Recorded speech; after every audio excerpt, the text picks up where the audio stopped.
Si sta preparando lo streaming, quindi...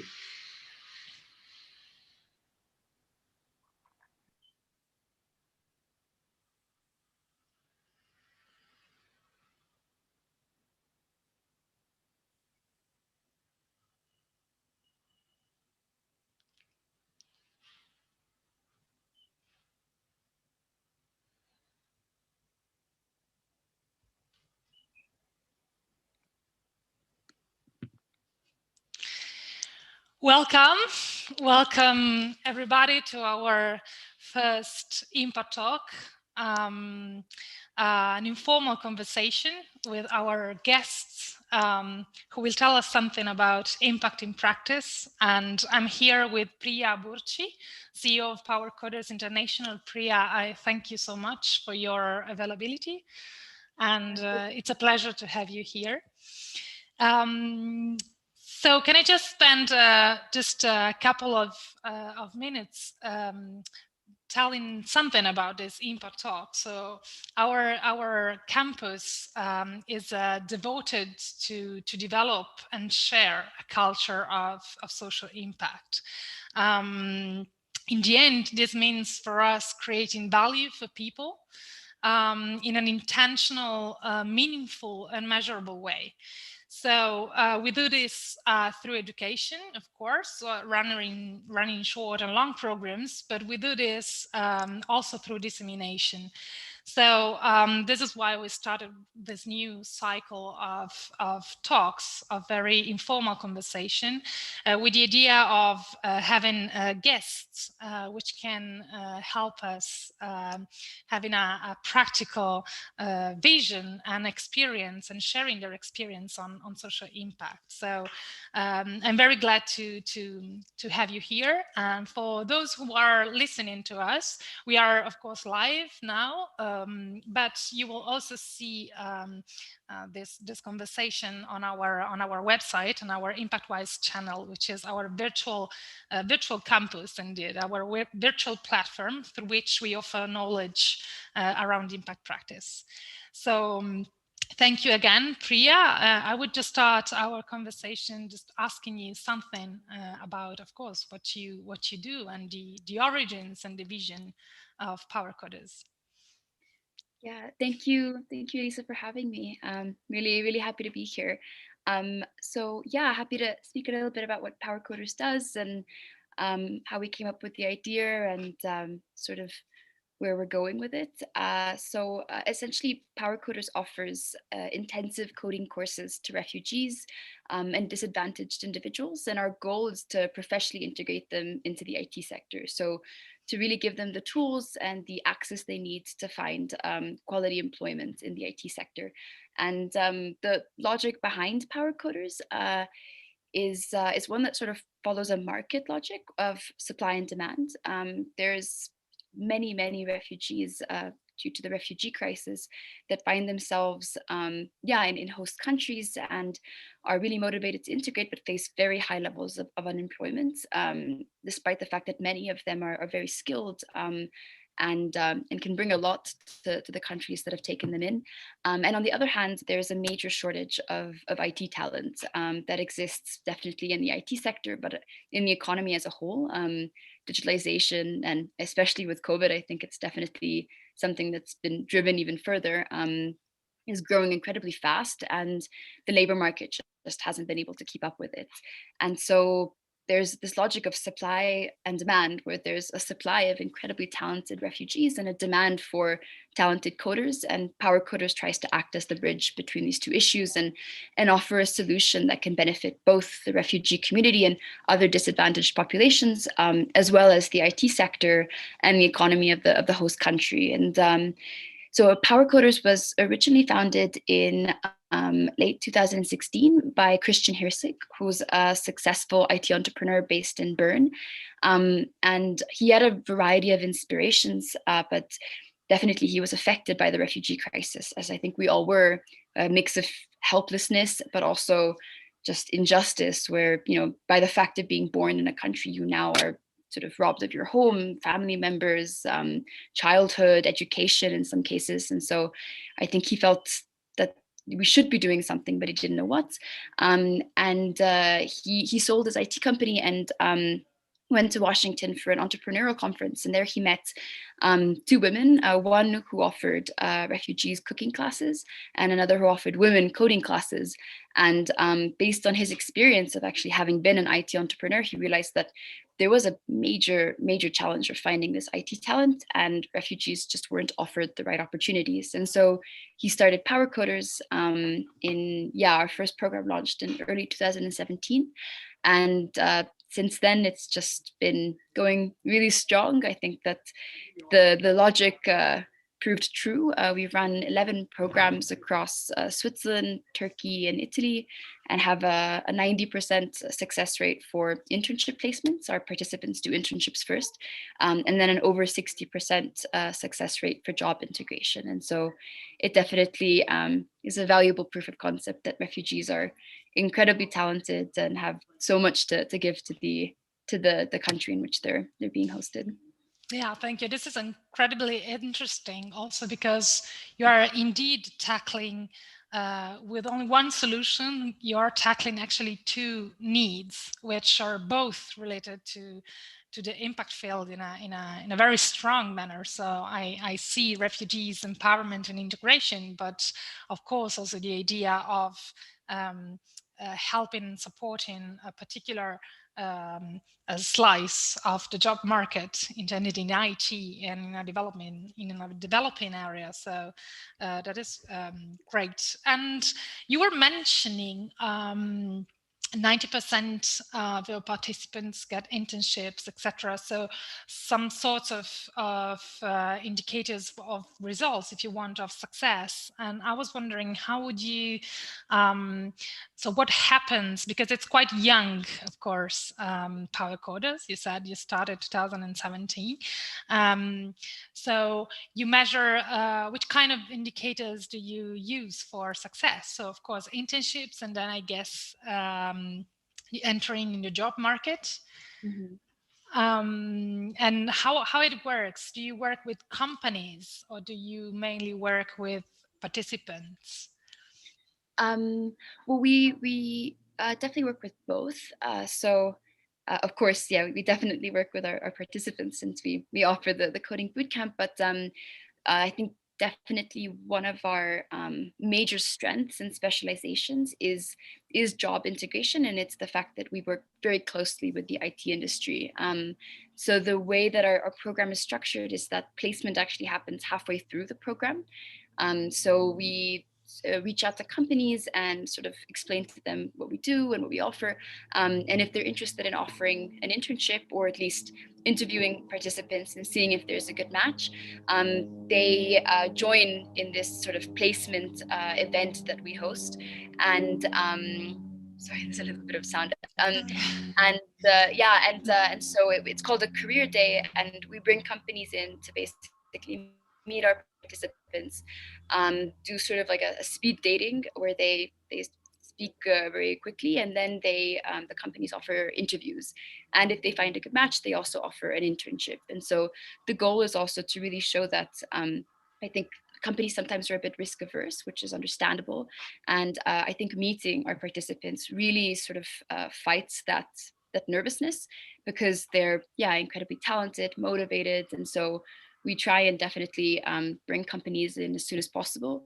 And also the benefit of having that structure is that then the remainder of the program is spent specializing their skill set for that specific position that they secured. And so we also really try and meet industry needs and prepare them for that specific position, to, on one hand, increase their chances for success, but on the other also to increase their chances of being a valuable and productive employee for the company, since they come with skills that are demanded.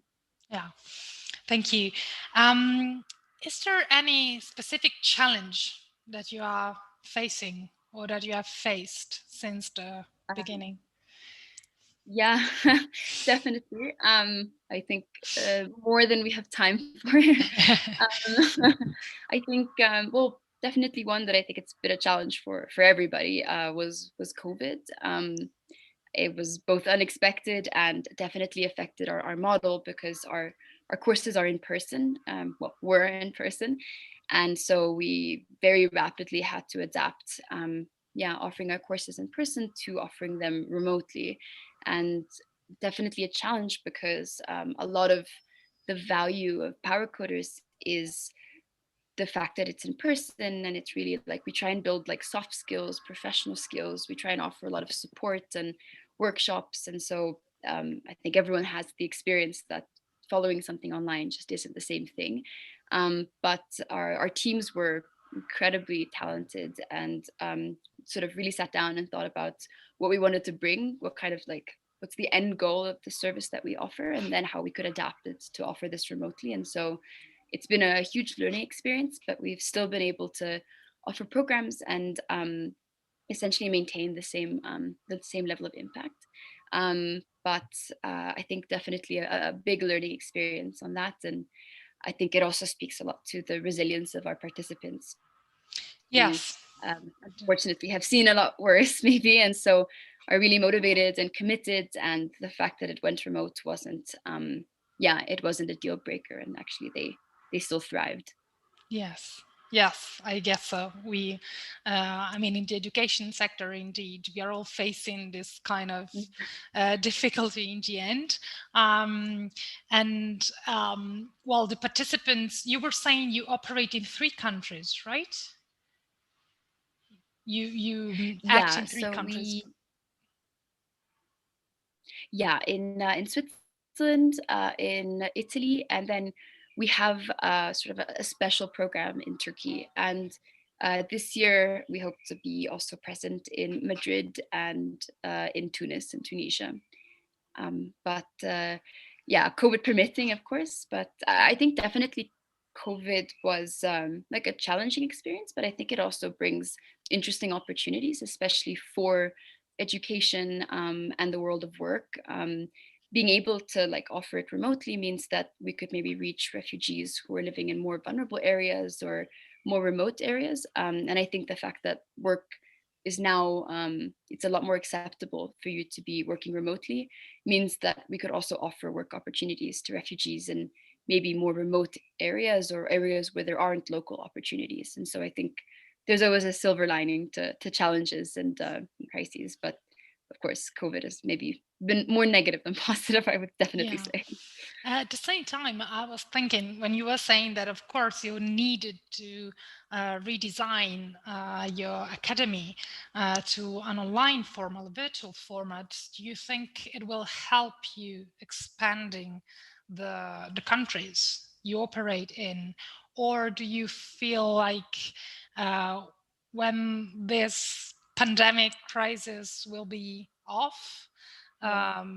Or at least off, you would go back to, let's say, your previous model at least. Yeah, I that's an interesting question. I think there are probably two sort of answers to that. On one hand, I think in countries like Switzerland and Italy, we may go back to some like aspect of physical in-person classes. But actually, in Switzerland, we've sort of already transitioned to a hybrid model, which essentially means that participants come in part-time, but mostly follow the program remotely. And this actually opens up opportunities for people who maybe live a bit further away or have children to take care of. And so I think COVID has definitely showed us that it is possible, and we've already transitioned to that. So I think it has affected our model. But of course, we may go back to some in-person classes for sort of existing programs. But I think it's really interesting to explore like future programs where perhaps we would offer remote programs to people who are not in areas that we can reach, or we can offer sort of in-person classes and stuff. And so I think it definitely just opens up diverse opportunities to us. And so I definitely wouldn't rule it out, because I think um, probably the refugee community who can attend in person are probably the ones that are in most stable conditions. But it's important to bring opportunities to them, to be refugees who are in situations that are not so stable. Yeah. And how many participants did you have in these years, roughly, just to have an idea of numbers or how you track them. So as you know, I'm particularly, one of the most difficult and challenging things also in this experiences is especially the beginning. So it's quite a young organization, is then to monitor how it's going, of course, but there is always again a subtle distance with what you really want to do. So the change you want to promote, and of course your vision, which I think it's also connecting these people to better life and better work environments or work opportunities. So are you somehow tracking, or at least are you in contact with people who did your first academies, and how it goes, your sort of theory of change? How do you monitor your theory of change? Yeah, that's definitely something that I think we are maybe tackling more now than we did at the beginning. Yeah, you're very right. I think when you start, you are always looking forward, and you sort of have a startup mentality. So it's more doing than sort of understanding. And it's something that we realized that we can do a lot better.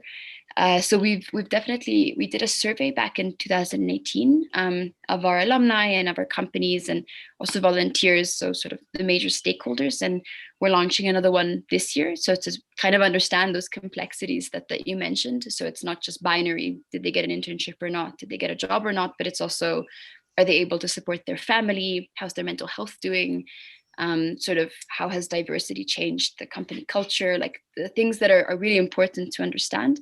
And something that we saw was that it's also tied to alumni engagements, is something that we're really trying to do better. And I think measuring impact is always related to sort of ensuring that you have a lasting relationship to your beneficiaries, and that it's not short-term impact, but long-term impact, and they're continuously involved in the organization. And so it's something that we've done okay at, but I think it's vastly, there's a vast amount of improvement that can be done there. And I think that will then naturally allow us to constantly add complexity to our measurement of impact. Sure. And this is a great challenge, but I also see there is a great reflections behind it. So it's a good starting point. Can I just ask you as a last thing, in terms of key learnings? So what would you suggest to a person who is maybe starting or wants to start something like you have done in the end? Mm-hmm. I think, I